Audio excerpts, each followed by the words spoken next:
Hero Time starts now. Hey, this is Blake Foster. I play Justin Stewart, the Blue Turbo Power Ranger, and you're listening to Power Ranger Recap. Okay, guys, let's, here we go again. Kind of clean off the consoles again. Every damn time. All right, start her up. Gotta start it up. Let's get the thing going, you know, and Wait, what? What the? What's going on? Yeah, that's a good question. Computer, what's the status?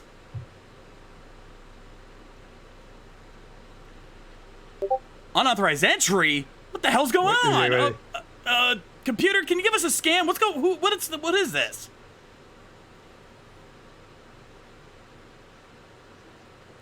Space pirates? What's going on in here? What the ever-loving hell are you doing here? Okay, start talking. Well, I just thought I'd come and check this place out. Looks kind of dusty. Looks like, it could use a little bit of cleanup. Hey, what's that button right there? Don't hit that!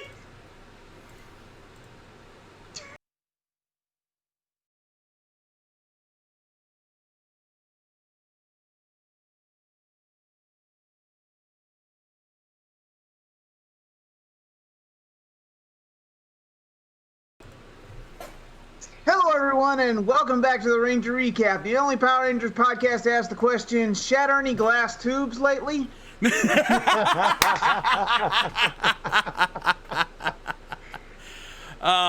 the music didn't play again. God damn it. Well, like we say, RVT Entertainment, never without a botch. All right, let's get the introductions out of the way because we got to get to this fast. All right. Well, for those who have been sleeping since Beast Morphers went off the air, I'm Easy Rider. That's Shades. That's Matty Jay. And as you may have heard, we're not alone. That is right, ladies and gentlemen. Tonight we are being joined by a very special guest, a gentleman who is very familiar to the Power Rangers community here for a lot of different characters, but one in particular I think everybody knows. He is the voice of Elgar himself, and our interview guest tonight, ladies and gentlemen, I introduce you to Mr. Derek Stephen Prince. Hey, how you guys doing? But you know what? For a night like this, I think we're going to do something a little bit special because, well, in this modern age, just hearing his voice, that's not enough. No. So instead tonight, we got video! Oh, wow. Skype. Some more than others. Yeah. 3 out of 4 ain't bad. 3 out of 4 ain't bad. Haven't you people seen enough of my ugly mug today? I just uploaded my Zyuranger review to my YouTube channel, you belly achers. Anyway. And yes, Kurt, let the world know that we are here tonight, ladies and gentlemen. So, Derek, how are we doing tonight? Doing good. Oh, man, this was, you guys doing? We're doing fantastic, especially right now. It has been awesome. It is a pleasure to have you here. And first of all, before we even get started, we got to give a big shout out to our buddy Zeltrax Millennium for helping putting this together. He's the one that reached out. He's been helping us get a lot of our plugs for the podcast. And, well, that's what led to this tonight. So, big shout out to him on that one. Goddamn workhorse, Zeltrax. I'm telling you. But that out of the way. So I always like to start with the hard-hitting questions right out the gate. So my first question to you, Derek, is very simple. Wow.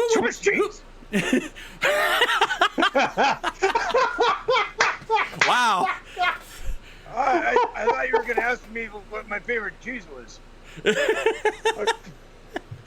You know what? I don't even think I can do that. My question is no longer necessary.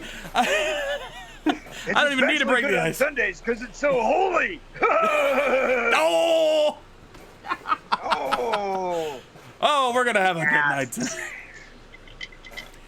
So I guess the obvious question, like the legit obvious question, should be is like, Yes. how did you get started in getting involved in Power Rangers? Funny you should ask. Well, set up those logs, start the fire, because here we go with the camp story. Saban was actually my introduction to voiceovers. When I was finished with putting a demo reel together, specifically for animation, and I was trying to get it out there. At that point in time, boys and girls, we're talking about cassette tapes, which is, yes. Technology. DVDs, that was not even in existence at this time. And rarely, if ever, was email used. So, yeah, it was pretty much pagers and big bulky cell phones and, yeah, cassette tapes. Anyway, so I had this demo put together. I was going through my list of everybody to contact because twice a year, Hollywood Reporter, back then, they published 2 issues of an animation special. One in November, the other one in February. I was looking at the one from February, and I was going through the book cover to cover. And at that point in time, they actually gave names, phone numbers, and addresses of every single producer, casting director, engineer associated with a particular production in either pre, current, or post-production. And so I was going through the entire list, basically getting the virtual door slammed in my face. You know, every time I said, hey, this is Derek C. Prince, I was wondering if I can send you a demo. And I said, yeah, well, you know, maybe, and blah, blah, blah, you know, whatever. So I get to close to the back of the book or the magazine, and there's this full-page spread ad for Saban. And it has Saban and their address and their phone number. And this particular phone number was for the productions that happened up in Valencia when they had their studios up there. Right. And we're doing a lot of the filming for the Power Rangers segments up in that area. So I, you know, called, did my spiel like I normally do. The secretary is the one who answered the phone. Very funny, but straight to the point, no holds barred, tells it like it is, African-American woman by the name of Karen Carter. And so I go through my spiel, she answers the phone. And I say, so I was wondering if I can send you my demo. And then there was like this dead silence for what, to me, already at the end of my rope because everybody else was saying no. And me thinking she's just going to be another one of these people that's going to say no to me. And, I don't hear anything for like maybe what to me seemed like an infinity, but it was probably only like 5 or 10 seconds. Right. And, so I said, excuse me, are you still there? And she goes, will you hang on a second? I'm checking my calendar. I'm going, oh, sorry. So, so then I'm like on hold again. And she's going through her calendar and she goes, okay, so what are you doing next Thursday?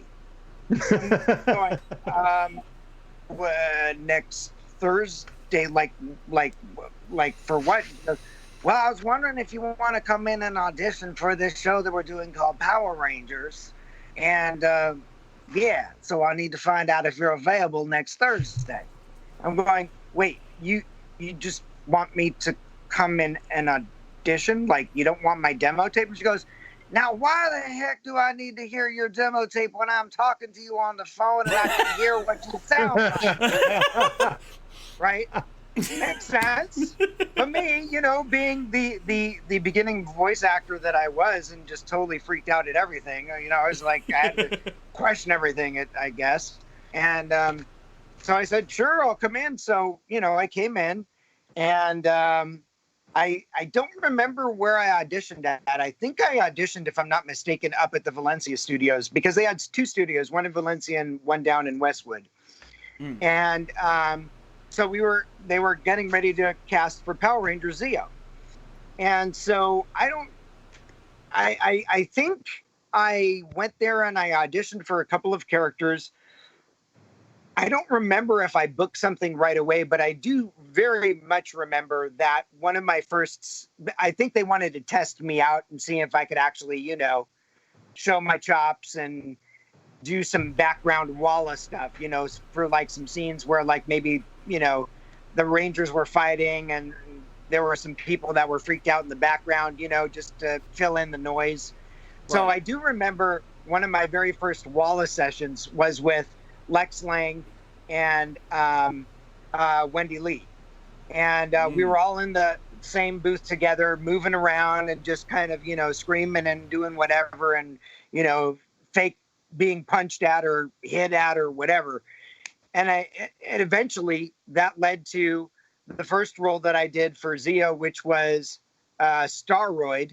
And then from Staroid, then that led to Auric the Conqueror. And then from Auric the Conqueror, I don't remember if I auditioned for Elgar or not, or if they just asked me if I wanted to just do it. I think I had to audition just as a formality because Scott Page-Pagter, who was one of the main engineers / directors there, had that, you know, thing that you had to do just to show. Because was it union at the time? No, it wasn't union. It wasn't. No. But yeah, and so when I was doing Zeo, I think it started in Zeo and then it continued in Turbo. Scott wasn't the only director that directed. He would have other guest directors that would come in and guest direct. So that's where I first met people like Kirk Thornton, Mary Elizabeth McGlynn, Richard Epcar, Michael Sorich, who else? Steve. Oh gosh, why can't I remember his last name? Did a bunch of Power Ranger stuff. But man, his name is escaping me right now. But yeah, so that's where I met like a lot of the people that later became people who I would befriend, and you know, they would cast me for other stuff later on down the line. But that's literally Power Rangers is where it all began. Yeah, I get the feeling it's the same that way for a lot of people. But anyway. By the way, folks, for those wondering what were audition tapes back then, it's not the example, but it's an example. Yeah. Tape VHS. Back when VHS was a thing. Yes. God, how long ago was that?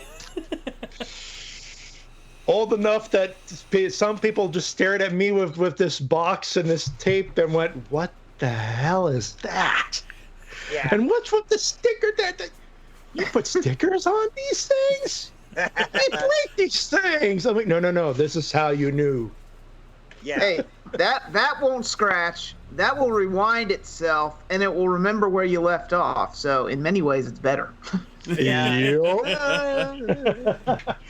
I had to dig around for like 5 minutes to find these. It was buried on the shelf. Oh dear. Yeah, it's crazy how many of like you know, being the anime guy that I am, it's amazing how many of some of my favorite VAs like Richard Epcar, Wendy Lee, Richard Horvitz all started in Power Rangers and have gone on to bigger and better things as they go on, yourself included on that, obviously, and we will be getting to that later on. But since we were talking about Elgar, it's no secret around here that Elgar is not one of our favorite characters. Not because of your voice acting, just because, well, he's designed to be a bad guy, and, well, he lived up to that. Oh, yeah. He was one of the more notorious ones. And he's a bit of a maroon. Let's be fair. Yeah, a bit. That's an understatement. Yeah, I think it's safe to say that you played one of the most notorious villains in Power Rangers. How does that feel? Like, what is it like looking back and seeing the reaction of people who when they first see Elgar and they hear that performance?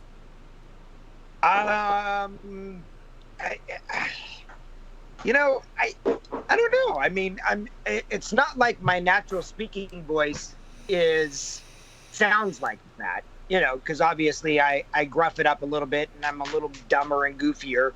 But I do get some like like when I'm at conventions and stuff, and I have that as one of the characters on my banner as well as on my 8x10s. It's like, oh my God, you were that character. It's like, that was my childhood. So. Yeah, but as our buddy DLBot in the chat points out, you're also the one that technically destroyed a part of our childhood because it was Elgar that blew up the that destroyed the command center at the end of the day. Yeah, leave it to him. Well, that's the funny part. I think a lot of us always said it was Elgar that finished the job. Of all people, Elgar. You never knew. It's one of those like, what? Hey, take the W when you can. Exactly. There you go. Yeah, chat, make sure you guys are using the @RVT Entertainment thing on Twitch so that we can see your questions. You're lucky I caught that. Ask away, folks. Ask away. Yeah, we will be got taking a limited fan window. questions. Yeah, we don't have many questions. We're probably going to leave the bulk to you guys. Yeah. Well, one of my favorite questions that I almost like to ask every actor, voice actor, whatever is, like, well, actually, we'll save that because there might, well, no. Was there ever any behind-the-scenes stuff that you ever did that kind of, like, funny behind-the-scenes stories, things that things got silly, things went wrong, but, in a fun way? Anything like that you can share? Gosh, nothing that I really recall for, like, some of those moments. I mean, in the beginning, my main focus was this was the very first job that I got. I want to make sure that I keep it. I want to make sure that I keep working. So I became noted as one of the actors that everybody would want to hire because not only would I be able to do the lip sync exactly when it was needed, but I would oftentimes finish before the recording session was supposed to be done. So I was actually saving some money. So, it was like those two things together combined, word got around really fast. It's like, hey, if you use this guy, Derek Stephen Prince, you should like bring him in on stuff. He's really good. So I really wasn't goofing around a lot in the beginning. I don't even think, when I started goofing around because I felt comfortable enough to do so, like that I could kind of play around with Scott Page Factor and joke with him and stuff. That started happening. Oh, here's a flash from the past. That started happening when we started doing Big Bad Beetleborgs. Ah, yes. Noxic. That makes sense. Yeah, because then it's like every other thing was a joke. I mean, the simple fact that, for those of you guys who remember the character, I did an exact rip-off from Joe Pesci. So basically, I knew it! As not. I reviewed Big Bad Beetleborgs for my show, and I'm like, he's basically a mutated Joe Pesci. So I was right, guys. You called it. He's a Rastafarian robot Joe Pesci. Nice. Yes. Kier Crystal in the chat I'm going to rephrase this a little bit. Like, what was your reaction when you first saw Elgar? Like, when you first saw who you were voicing with that, what was your reaction to that design? Well, at first, if I'm not mistaken, and I don't know if they changed him through the season, like his face, but I remember in the beginning, he actually wasn't really, I mean, the goofy part about him was maybe his buck teeth, but that's about it.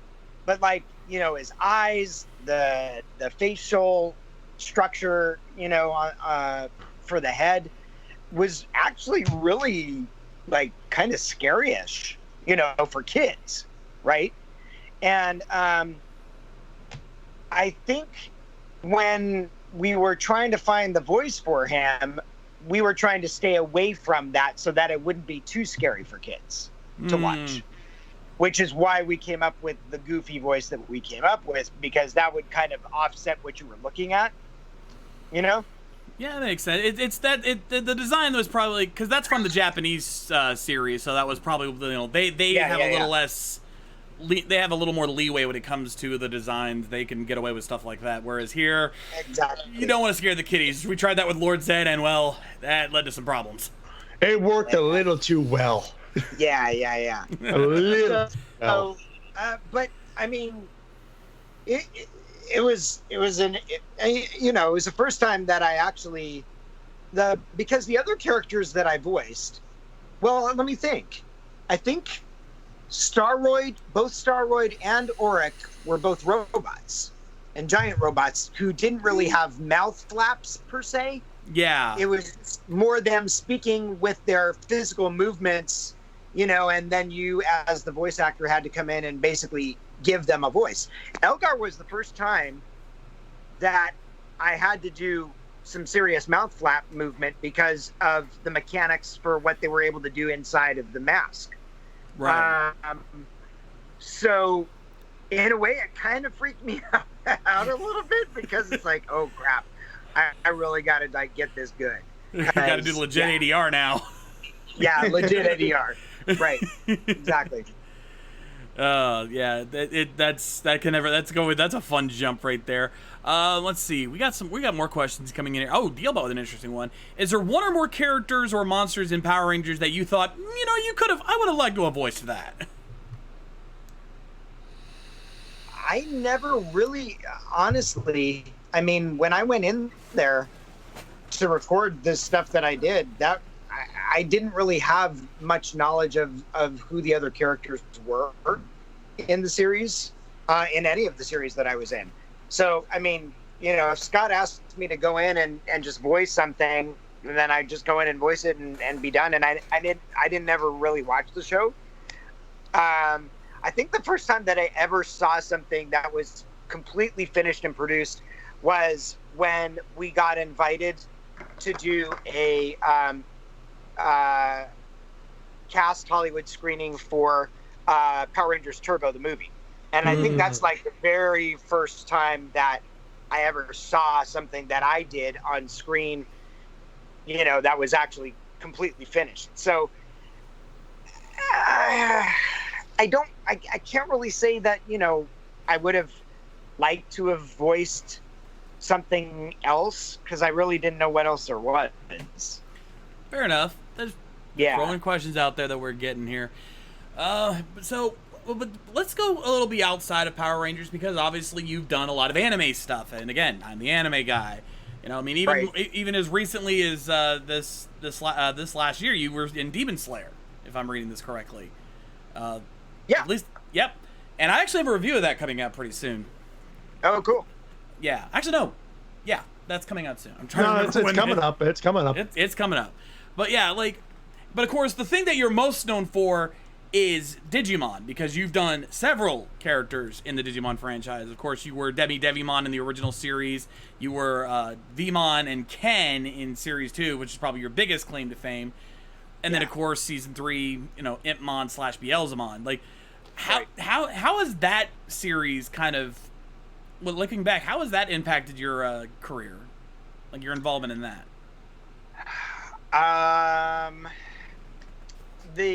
The only reason that I even auditioned for Digimon in the first place was because of the connection that I had made when I was at Saban. And because Saban obviously was responsible for Digimon. And there were a couple of shows prior to Digimon that they used me for, which never saw the light of day here in the States. But that was kind of like my role into this, as far as them noticing me as a quote-unquote character actor. And Season 2 was really the defining moment for me as a voice actor in regards with my relationship with Saban, in the sense that they never saw me as a potential, honest to goodness, human bad guy, right? Somebody that you would have to, that you'd be really afraid of and scared of, and not somebody that, while you're scared of them, you're also laughing because they're so goofy or whatever, or they had a funny voice or whatever the case might be. And to be completely honest, they weren't even considering me for that character. They only considered me for Vemon because they knew I could probably pull it off. In fact, the only reason that I had to audition for that was just as a formality. They pretty much already cast me as that. They just needed me to come in so that I could show them, because I think the Japanese clients were also there in the same audition booth to, you know, say, hey, yes, I can do Vemon. Here you go. This is the voice that I have. Ken was a surprise for all of them, and in a good way, because not that I don't believe anybody else could have done as good of a job. There probably very much could have been, but I think it was just the way that I was able to connect with that character in the audition, and whatever I was able to bring to the table that they saw. It's like, wow, okay, this isn't just a character actor that we're dealing with now. This is like somebody that we could use for lots of stuff.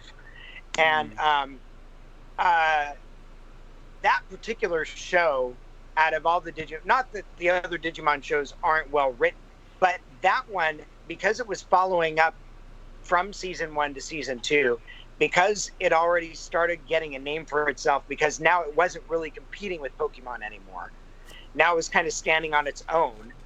And the Japanese creators for that second season were amazing in what they were able to create in so many ways, because they were really ahead of their time. When you look, if you go back on it and you look, wait a minute, 1990, because that's when it came out 20 years ago.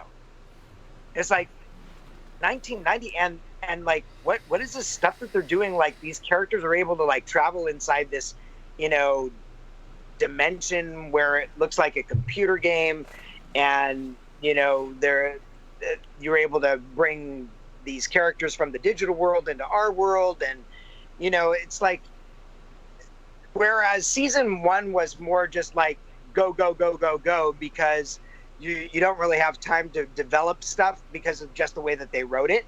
Season 2 was just the total flip of that, where it was all about character development. Yeah. And how the kids get themselves into this particular situation, and how they interact with their Digimon, and it was very rare, if ever, at that particular point in time, where you saw a character like Ken, who you couldn't hate more because of everything that he was doing, but yet does a complete 180 through the arc of the entire show. And it's one of the few characters that I can think of where you actually have something like that has that kind of an arc, you know, because normally in anime you've got the one character and they're just tunnel vision. That's just how they are, you know.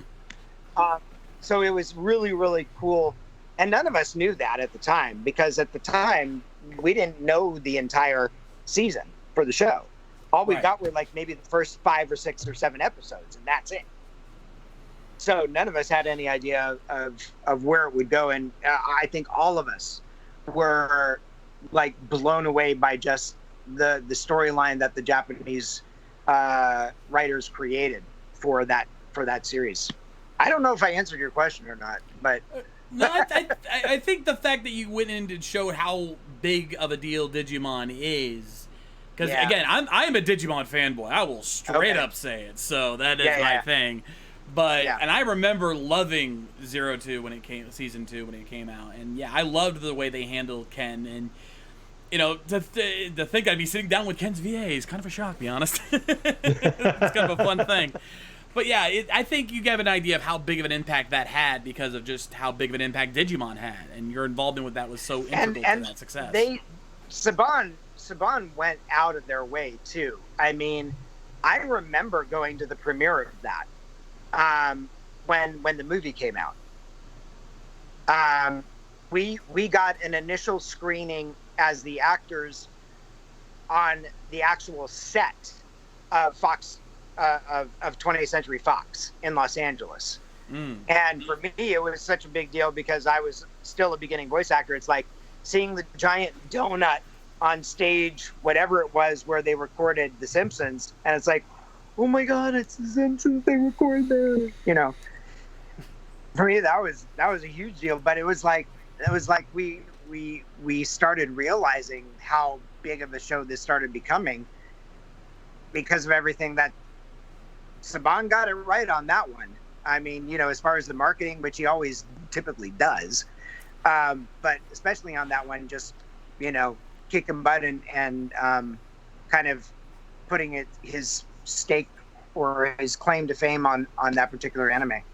Absolutely. And I think what really sold that, and one of the reasons why I like your guys' performance there, is the fact that unlike a lot of other anime at the time, which was very much coming to completely eliminate all of the more serious and more mature elements of it, Digimon never did that. They took the serious stuff head on. I mean, again, Ken's story, you know, Ken's brother died in the digital world, and that loss affected him, and I think that's where your performance really showing that kind of pain as the series went on, especially in this later half.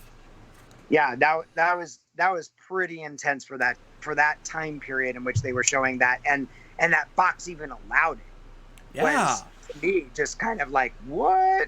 Because this was the era where 4Kids was starting to really take the reins in terms of anime dubbing, and well, there's a reason we don't really like to talk 4Kids in happy lights these days. But yeah. When it came to Saban's dubbing, they usually knocked it out of the park, whether it be good, you know, serious stuff like Digimon or super goofy like Samurai Pizza Cats. Right. Oh my gosh. Yeah. Yeah. Anyway, Matty, Easy, you guys got questions for him? I don't want to hog the whole thing here. I think he answered, I think, half the questions I had in there already. Like, he was like, how'd you come up with this? How did you... I was like, he pretty much answered that. I'm like, fine, okay, cool. I'm good. Easy. Well, it's not so much a question, but I would tell Derek that, well, on the Toku side of things, since I'm the Toku guy, I, for one, enjoyed your performance in Kikaider as Ichiro/Kikaider01 for our Toku fans out there. Kikaider was based on a live-action series that predated Power Rangers. Kikaider. Yeah, I don't know if I even remember that show. See, that's how obscure it is. Yeah. Kikaider's not exactly up there with Power Rangers, Super Sentai, Kamen Rider, aka the other side of the Power Rangers coin. Yeah. Yeah, It does say on your... It does. Well, like, cool. We've got your Wikipedia up to show your listing of what you've done, and it says that, yeah, you did Ichiro/Kikaider01 in the anime version of that. It was a blue and red superhero. Half blue, half red. Because I was watching that again recently. Interesting. Hey, the man's done so many voices, I can't blame him for forgetting some. It'd be like Krusty the Clown. I was, all right, let's get this going. Here's my lines. All right, see you next week. Yeah. Exactly. Nobody's perfect. It probably happened over a weekend. You don't know. Exactly. Yeah, exactly. I mean, you're gonna focus on stuff like Digimon and Power Rangers, and even there are other smaller stuff that might be good, like the fact that you were in JoJo's Bizarre Adventure playing Iggy. Like, that's something people are gonna remember you for more than you played a dog that liked to hump people's faces. Yes. Yes. How was that day in the office, by the way? It was fun. I admit that I was a little thrown off in the beginning when I first came in to record, only because when I auditioned for the character, what they auditioned me for were some of the lines that he actually had from Pet Shop. Mm-hmm. And because you had to hear him speak, right? He talked in that. And it wasn't so much about, the howls or the grunts or, the whatever noises that he makes, which he makes in every single episode prior to that episode. So it's like I go in for the first episode and, director saying, okay, you got, these are your lines. And I'm going, what? Doesn't the dog talk in the show? He goes, yeah. But that's like much later. Don't even worry about that right now. Right now, you're just a dog. It's like, okay. All right. And apparently, it was a coveted role that a lot of other voice actors wanted. Like, I don't know why it became so coveted, because I know Matthew Mercer was one of the people who wanted to be Iggy. Steve Kramer wanted to be Iggy. Kirk Thornton wanted to be Iggy. I can see that.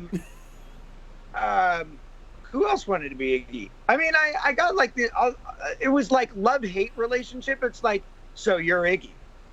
It's like, yeah. Glare. So you're Iggy, huh? Cricket. It's like, Wow, that's something I did not expect. So Iggy was apparently a wanted role. I don't get it either, man. I could absolutely see Stephen Mercer going, so you're Iggy, huh? No, Matt Mercer, Matt Mercer. Matt Mercer. Yeah, it was kind of nuts. I did not expect that, but anyway, yes.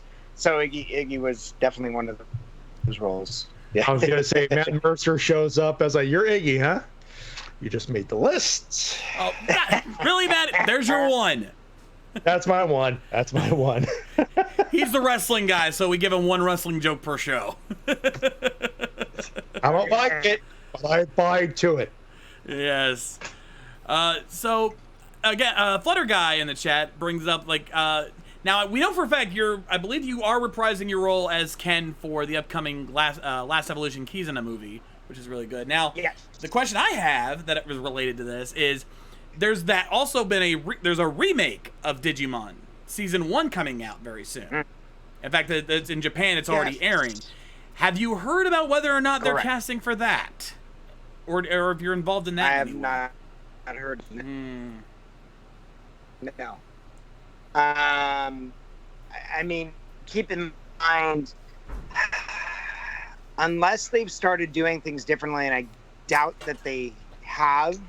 Not only because once a Japanese anime aired in Japan, it would often be anywhere from like 4 to 6 months until you may see some of the episodes here, unless they're doing it concurrently, like they do on Netflix sometimes, which sometimes happens. But, with everything in the state that it's in now, especially like with the coronavirus, and you have a lot of voice actors that don't even have quote unquote studios that they can record from.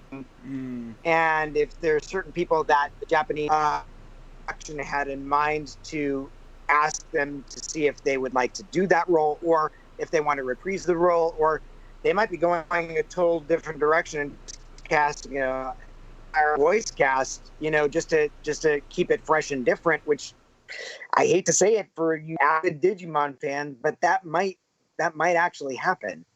Then it it is what it is. I'd love to audition for it if I was asked to. As far as if there was any specific role, I think this came up a couple of weeks ago when I was in another interview. It's like, who would I want to be in the show if I had an opportunity to just be a character? And I'd probably go with Matt.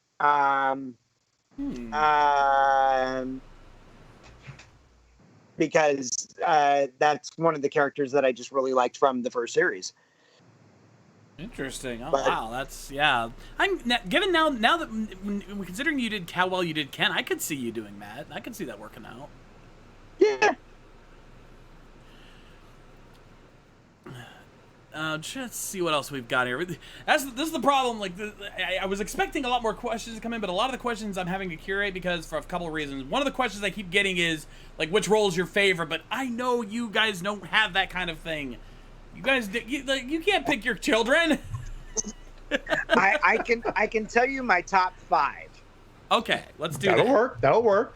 Top 5 characters that I've enjoyed playing or enjoyed voicing, the ones that either meant something to me or just through the simple fact of me being able to portray it. So obviously, and in no particular order. So obviously Ken and Vmon.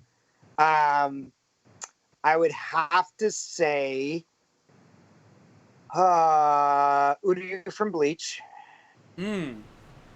Shino Aburame from Naruto. And Vexen from Kingdom Hearts.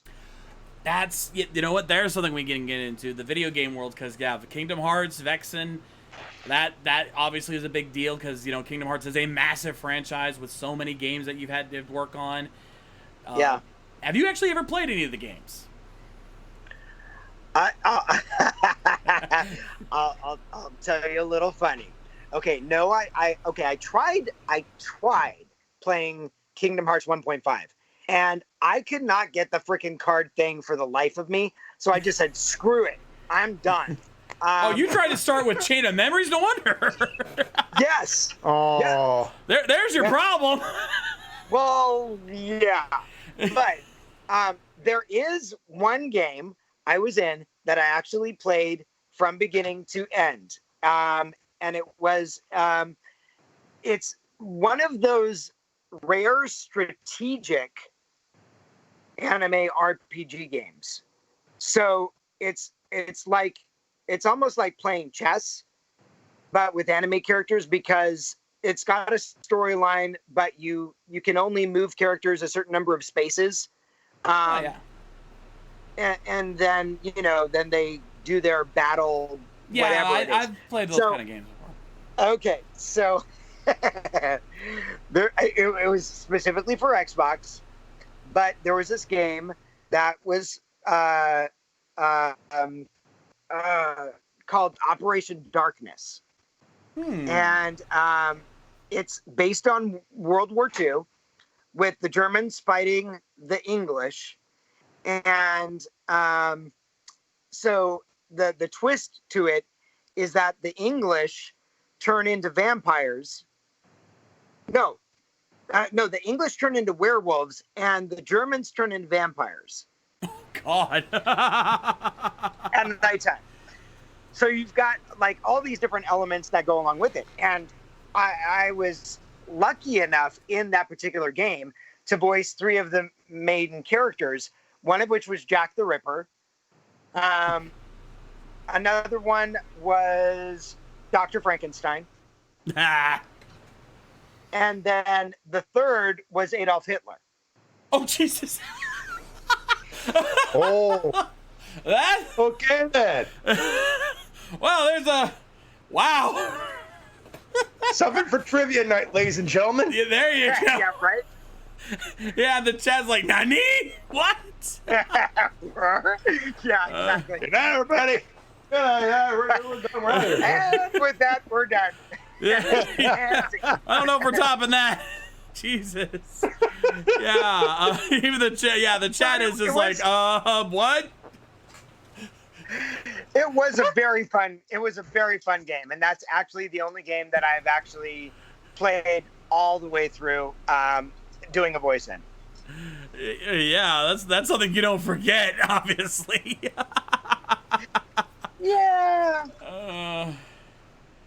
Yeah, a lot of the chat's also bringing up a couple other stuff that you've done.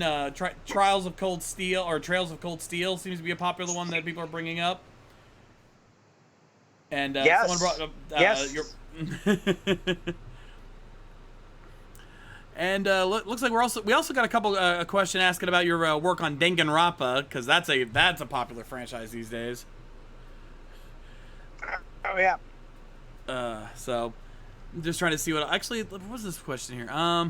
There was one character in the Digimon franchise we didn't talk about, and that was Impmon from season 3, aka Tamers. Yes. Yes. What was that like? What was that role like when you got a chance to look into that? Well, I think, if I'm not mistaken,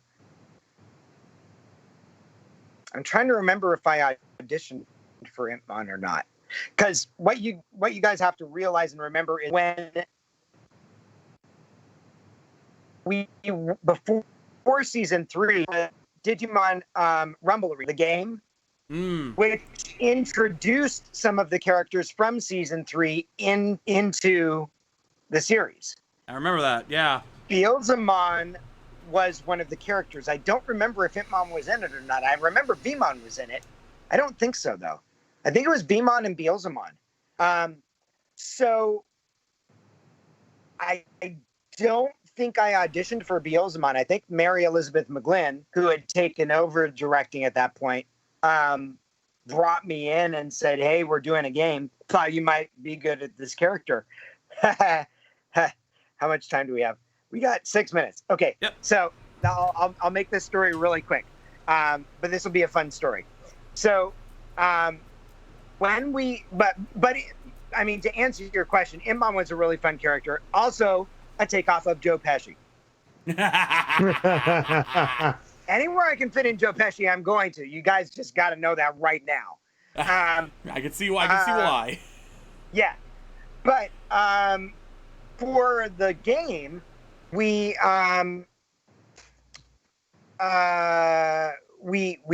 didn't have an idea of what Beelzemon really looked like, except for maybe a couple of sketch drawings that the Japanese gave us. So it was very little to go off of. I think there was one with him on his bike, and there was one with him with a couple of guns that were blazing, or something like that. Right. So it was like, he was a badass. It was kind of like, a culmination of Arnold Schwarzenegger and Rambo and everybody else, thinking of, all these big badass guys from the 80s, the late 80s, early 90s.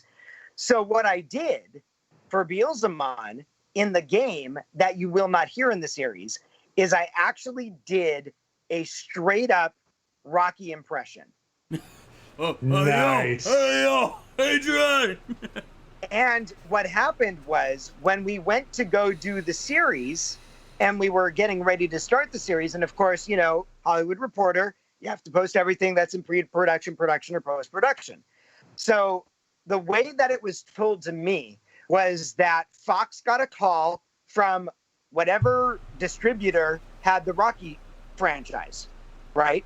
Mm-hmm. And the conversation that happened was, we understand that you're getting ready to do season 3 of Digimon. You can't use Sylvester Stallone. Aww. And they go, what are you talking about? We didn't use Sylvester Stallone to go game that you guys just finished doing. That I think Sylvester Stallone was in that. And they go, no, that was Derek Stephen Prince. You can't use Sylvester Stallone's voice in Digimon Adventure 3. Wow, that good, huh? So, yeah, we had to change it a little bit. So, yeah, we wouldn't get sued. Yeah, understandable there. All right, but yeah, that was one of my fun moments. I mean, it was kudos to me, because like, hey, great job. I actually enough that we almost got sued for it. So. Yeah, indeed. Anyway, so we're getting close to the end here. I know you got to get going soon. So before we go, we have you actually are a Twitch streamer these days. So why don't we go ahead and just plug your Twitch stream real quick, make sure people know, and a little other thing we've got going on here. Plug your stuff so we can send you on your way and not waste your time. So guys, if you liked today's interview, I also do interviews myself with other voice actors. In fact, tomorrow, this is Monday. So 2 days from now, I'm going to have Bryce Papenbrook as my guest. Yes. So you may want to check that out. If you go on to Twitch, it's the Digimon Prince, all one word. But I have on Twitch as well as on YouTube, it's the same name. So the Digimon Prince on either one. On YouTube, you'll find past interviews because Twitch only has them up for 2 weeks. So I've got past interviews with some of, your Power Rangers favorites like Richard Epcar and who else do I have on there? Paul St. Peter. I mean, just a whole slew of people that are. Lex Lang is on there with Sandy Fox. So, yeah. I do interviews on Wednesdays. I just shoot the breeze on Tuesdays. And on Fridays, I do a game stream with Guild Wars 2. And then Saturdays, I rewatch with all the fans Digimon Adventure Season 2 and comment on it. Nice. Yeah. So that's it. And then I think you guys are going to post the link for the shop. I'm going to do that right now, actually, here in the Twitch chat. And I've also posted a link to your Twitch page on there as well. Cool. So, yeah, on my shop on Facebook, if you guys ever want a 8x10 of either Elgar or Trecheron from, I think it was Lost Galaxy, or Staroid. No, not Staroid. Auric the Conqueror from Zeo.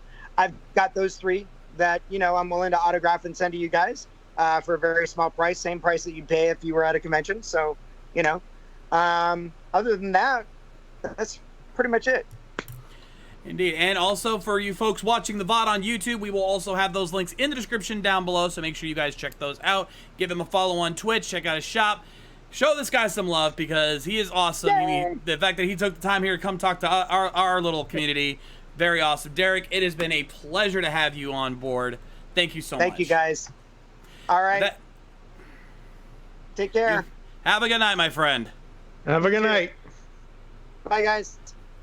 Later. Let him get out of here. There we go. There we go. So there you go, ladies and gentlemen. Derek Stephen Prince. Elgar has left the building. Elgar has left the building and a trail of crumbs. Yeah. Dang! I should have made the joke. I would actually no. There wouldn't have been a chance to put the joke. It's like he's putting on a lot of Joe Pesci in there. I was like, I wonder who's his favorite actor. Joe Pesci? No. No. It would be funny to be like, no, my favorite actor happens to be Sir Laurence Olivier. Thank you very much. And yes, DL, that literally did just happen. Yep. Trust me. Again, Zeltrax, I know you're in the chat right now. Dude, thank you for making this happen. You are awesome, sir. Stand up, take a bow. Yes, take a bow, son. That is. We had some bumps on this one. We almost had a little trouble today, but thankfully we got it worked out. That there was a reason why Derek had to leave a little as abruptly as he did, but that was the compromise we made to make this happen. So I'm not complaining. We got 50 minutes with Derek Stephen Prince. I think I can go to bed happy tonight.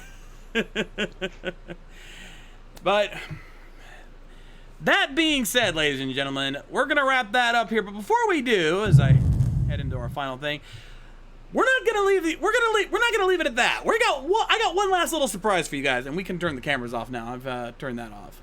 We're off the air. Okay, good. We're off the video screen. So I got one last little surprise for you guys because we know it's gonna be a while before the next recap. Since, well, let's be honest with ourselves, the show ain't coming back for a while. Though we do know the episodes are coming in the UK, and I've already been seeing spoilers left and right. Some people can't keep their mouths shut. Some people can't keep their mouths shut. Some people can't take their fingers off their Twitters. Nope.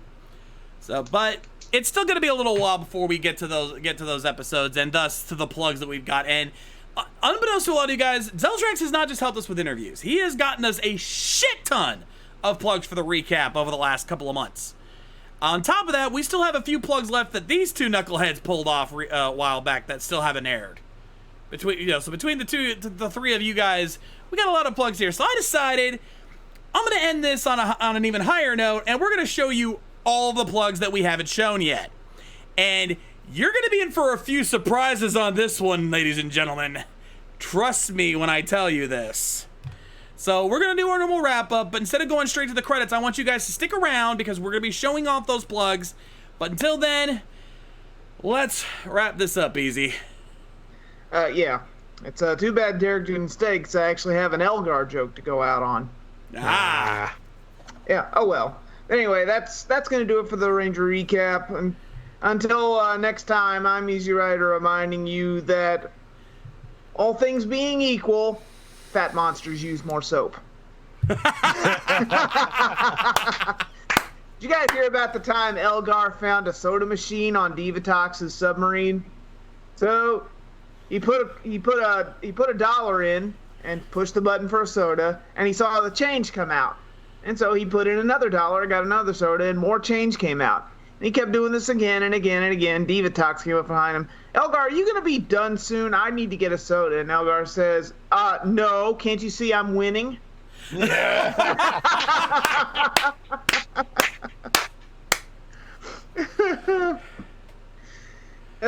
Elgar's so dumb he thought a quarterback was a refund. Elgar's so stupid he tried to put M&Ms in alphabetical order. Elgar's so dumb he thought General Motors was in the Army. Oh, Jesus. Okay, that's enough. I'm Easy Rider reminding you that the fan sub will never die. We are your Ranger Recappers. We'll see you when we see you. Unless Zeltrax somehow scores another interview, then maybe we'll see you. We don't know. But anyway, as always, if you have a problem in life, hashtag just add more effects. And as always, may the power protect you. We'll see you. And now, enjoy the plugs. Hello there, this is Melody Perkins, Astronema and Corone, and you are listening to the Ranger Recap. Hi, this is William Schufelt, aka Brody the Red Ranger, and you are listening to the Ranger Recap. It's going to be epic. Hi, this is Claire Blackwelder, aka Kendall Morgan, the Purple Ranger from Power Rangers Dino Charge, and you are listening to the Ranger Recap. Hey, this is Austin St. John, Jason, the original Red Ranger from Mighty Morphin Power Rangers and Gold Zeo Rangers. You are listening to the Ranger Recap. Hey guys, this is Al Janabella. You're listening to a Ranger Recap. If you're listening to one podcast this week, listen to Ranger Recap from Al Janabella, Jungle Fury, Blue Ranger. Hi, this is Carla Perez, aka Rita Repulsa, and you're listening to the Ranger Recap. My name is Firas Durrani, and I played Nick Russell in Power Rangers Mystic Force, and you're listening to Ranger Recap. Hey guys, this is Glenn McMillan, also known as Dustin, the Yellow Ranger from Power Rangers Ninja Storm, and you're listening to Ranger Recap. Hey, it's James Davies here. I played Chase, the Black Ranger in Power Rangers Dino Charge, and you're listening to Ranger Recap. Hi everybody, it's John Tui here. I play Doggy Kruger in Solaris Knight. And welcome and enjoy the Ranger Recap. This is Michael Mays, Psycho Black. You're listening to Ranger Recap. This is Nick Sampson. I played the Yellow Mystic Ranger, and you are listening to the Ranger Recap.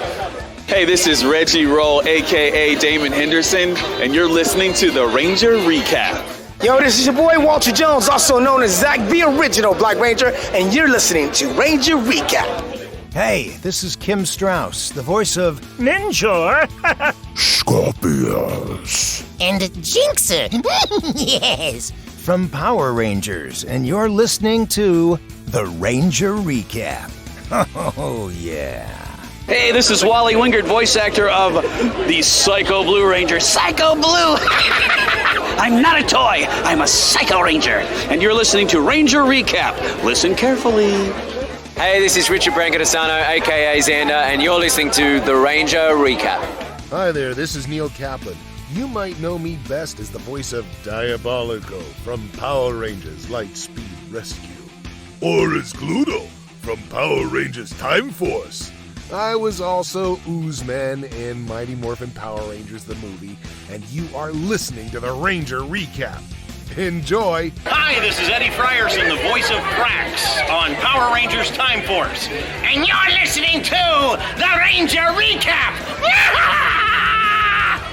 Hi, this is Rhoda Montemayor, and I played Rose, the Pink Ranger in Power Rangers Operation Overdrive.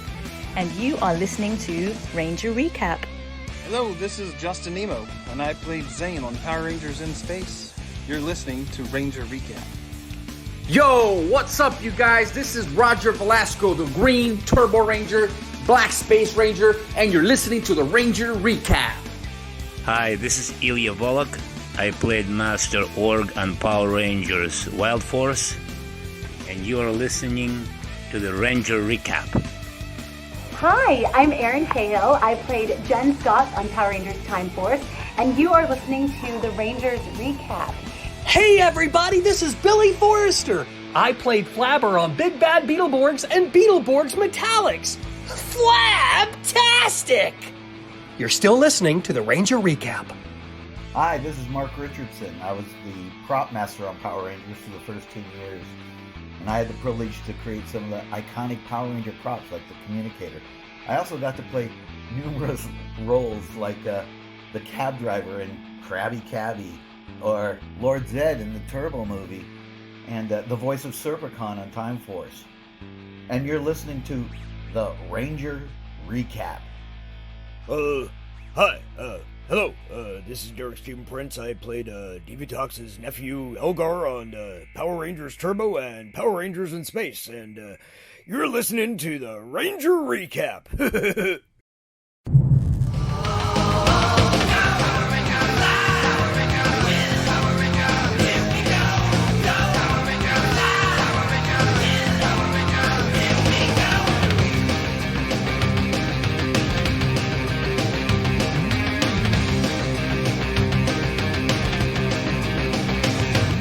Special thanks to my patrons like Voice and a Frozen Traveler. Subscribe today to make these streams even better. Also thanks to Easy's patrons, including Chris Lee, Chris Rolls, Michael Antignano, Stephen Harris, Galen Hanna, Alonzo Tompkins, Anthony Guidman, Matthew Goling Long, Dino, and super shout out to Eric Vaughn and Shane Thompson for their support.